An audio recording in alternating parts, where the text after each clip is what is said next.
Well, Coach, good to see you again, special teams coach. How has spring practice been going for you and your special team players? Oh, it's been going really well. A lot of development, a lot of ability to see younger guys be able to step up and perform, and not just in the specialist per se, but just in our drill work on all the different phases of our special teams unit. It's been really pleasing to see some young guys get a lot of good reps. Well, I guess you feel like you helped Wilson Cateau get a new position with that fake punt that he ran 40 some odd yards last fall. Now he's on the offense.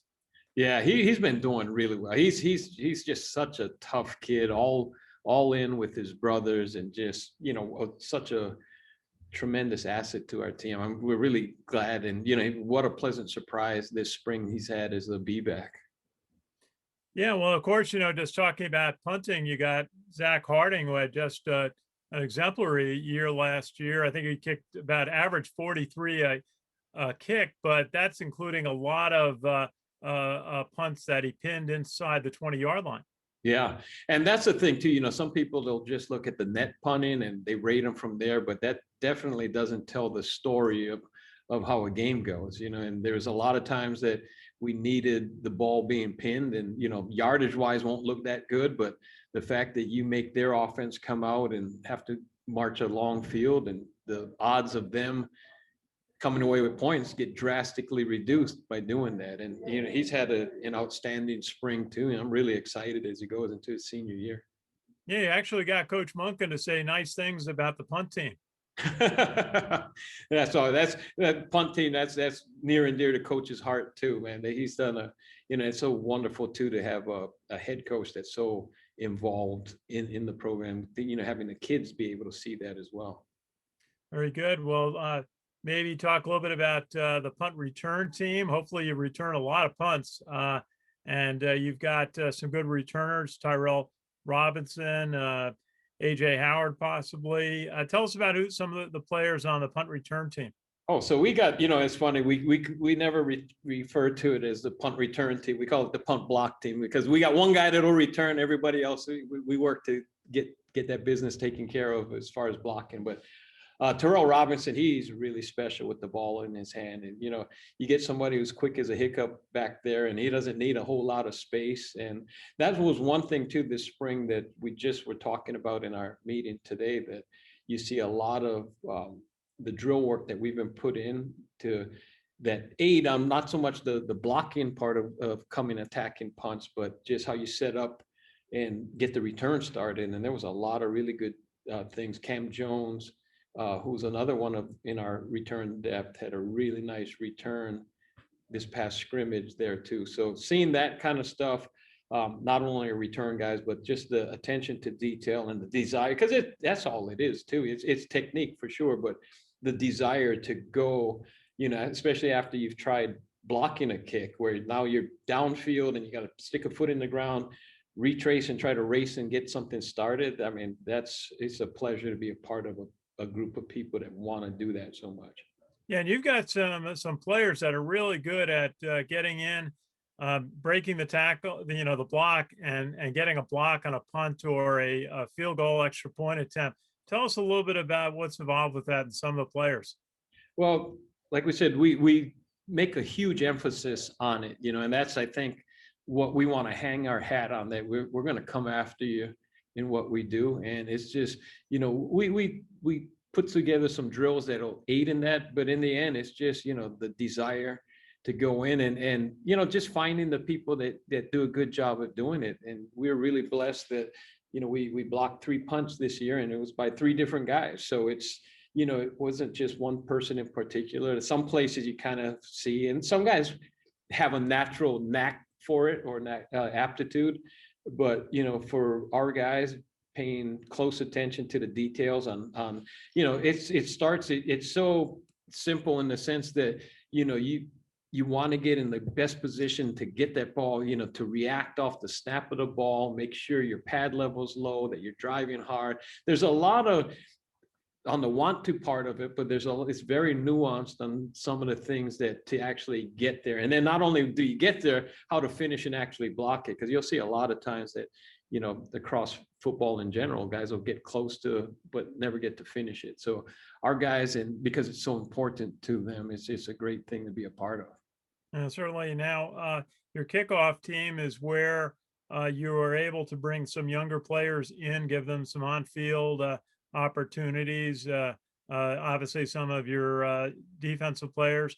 But tell us how you put together a kickoff team, some of the players who've stood out in the scrimmages so far.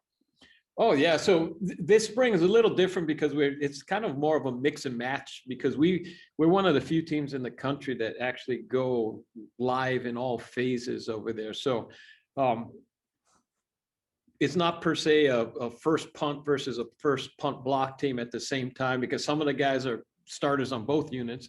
So there's a lot of mixing and matching going on. But going back to your question on the kickoff, it's great to see. What's a great part of my job is that for a lot of the kids, in fact, the majority of the kids, in any college program, their first taste of college football will be probably on a special teams unit of some sort, and, you're looking for, there's obvious athletic attributes that you want to see. You want to see guys that are physical, that can run.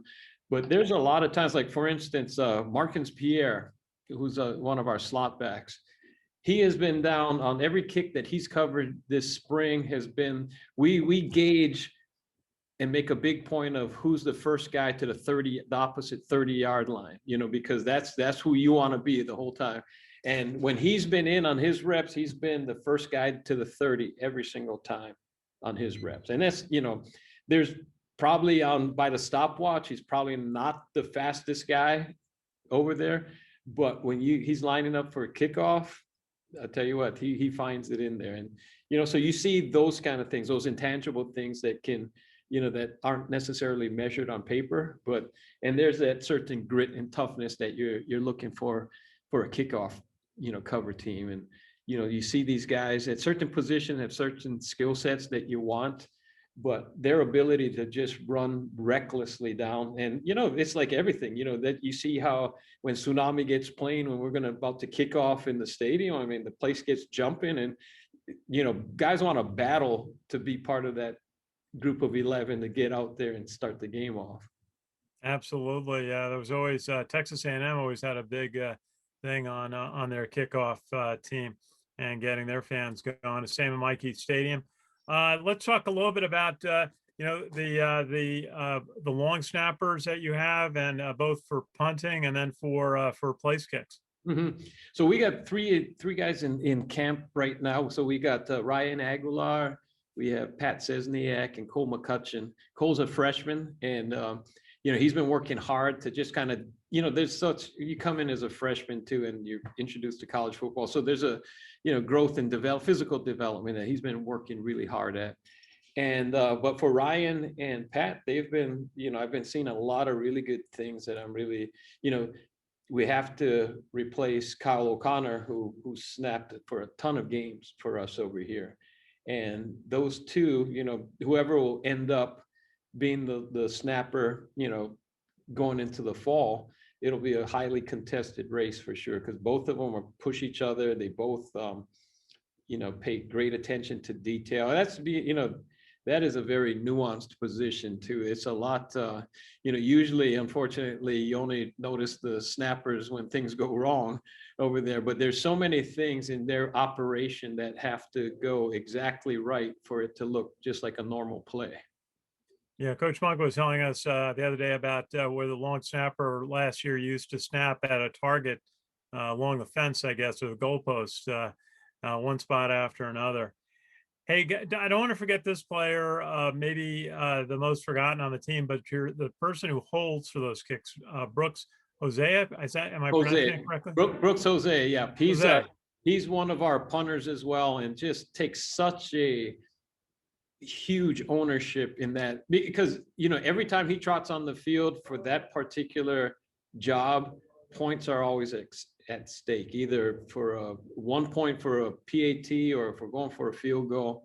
And I talked to him about that he's got to be the quarterback out there. He's got to make sure he manages the shot clock well, people are lined up, and you also have to that the kicker that you're working with, be able to exude that sense of calm and confidence in them. And he does a fantastic job with that too. And I'm really, really proud of the ownership he's taken at that position. And in high school football, I was a kicker, and I never had a chance to practice with the center because they were always the starting center, Yeah. for the team, and we never got much practice time with them doing the timing. So you always have a dedicated special snapper for the place kicks. Yeah. So we got, and that's the great thing too, that once we're done with our team periods, we'll go off, and obviously, the three different groups, the punters, the kickers, and the snappers, everybody's kind of doing something. It's quite the juggling act, but they go and really work hard at their craft, because that's really what it is. It's a craft that they have to do, and it's repetition after repetition, and so many little things can affect it. And one of the things I'm really pleased with is just the mental approach from our specialists. And we work hard at that part of the game, and not just the X's and O's and how they fit into the entire scheme, but more of them understanding who they are, be able to work through the chaos sometime, and just understanding that every rep they take, isn't influenced by the one that they just took or the one that'll follow. So, to be able to be, more process oriented than outcome oriented, and, their mental approach to the game has really been something to see. And you certainly brought in a young kicker last year, Quinn Moretsky from Hawaii. Your Yes, native sir. state. And in fact, we had a chance, his parents were watching it when we did our broadcast of the warm-up session before the games. His parents told us they're watching from Hawaii, and we got a big kick out of that. How has his development proceeded from the opportunities he had last fall to through this spring?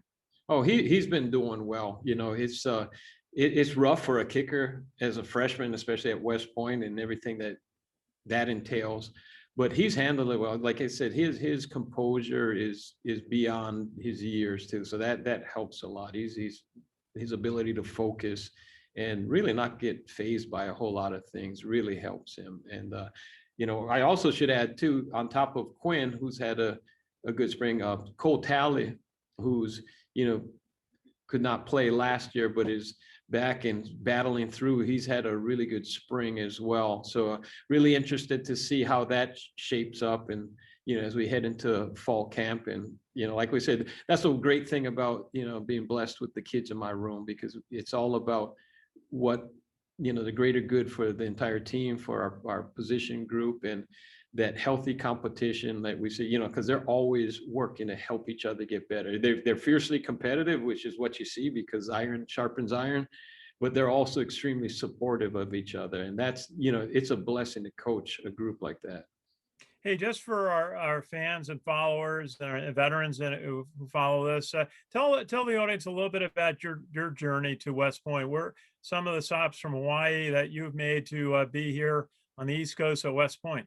Yeah, well, I took a very unusual route into college football. I was a teacher and a high school coach for a long time. In fact, I was in the Department of Ed for 19 years.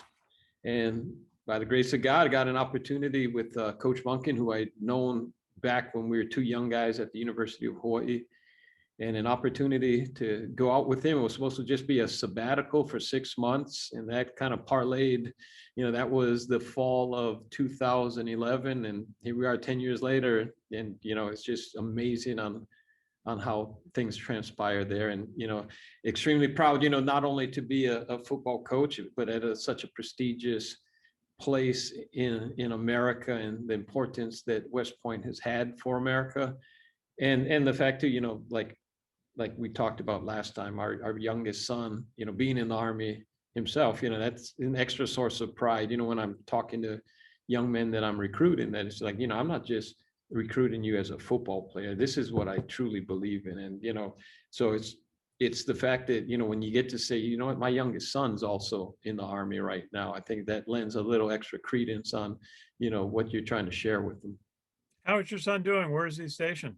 He's at Fort Rucker down in Alabama. He just passed his E5 board and should be going to NCO course sometime in the summer. So really extremely proud of what he's doing over there. Got himself a little niche on what he's doing, and it's excited.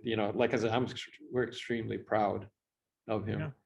Hey, Coach, any final thoughts about players who've stood out on your special team units this spring? Oh, we got, just you talk about outside of the specialist, excuse me, I think Cole Mabry has shown some good things as in when you look at the punt block, kickoff, kick return units over there.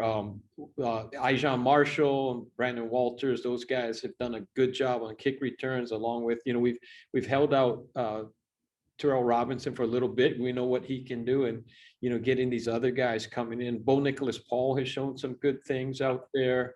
Like I mentioned, Markins Pierre, just Austin Hill, who made the transition to the D line. He's shown up on special teams. It's a really, really exciting time because there's a lot of our players that have contributed greatly in special teams for us over the years that'll be coming back as well, to be able to limit their reps. So a lot of these younger guys, and you're looking at depth, and that's one of the things about special teams too. By the end of every season, whether it be injuries or attrition or whatever happened, is a lot of these younger guys have to step up and take a bigger role. So, it's kind of just that investment in the future, just really banking a lot of reps. And that's the one thing, there's a couple of things you can't coach. You can't coach height and you can't coach experience. They just get that from doing it. So for us being able to do that this spring has been huge, and it'll benefit us tremendously, in the future. Very good, Coach. Always great to talk with you. You've had such an accomplished career coming from Hawaii, from high school coaching, and now coaching special teams and at West Point on a team that just won the Commander-in-Chief Trophy and the Lambert Trophy. Mhm. I remember growing up with a big deal. The Lambert Trophy was. It seemed like Penn State won it every year. Yeah, it was. I mean, it's a testament to these kids that just how bought in. The culture that has been set here, and it's everything top down. Coach Monken's done such a great job of teaching these kids, there's a standard that you never lower. And, you see on their shirts that, high expectations cannot survive low standards. And that's, and that's the great thing about this is what they're learning here and what they learn at the academy will just transcend everything they do in life, from, whether their jobs, their Army careers, their relationships, all that stuff. It's, I can't say enough how wonderful it is to just be a part of that.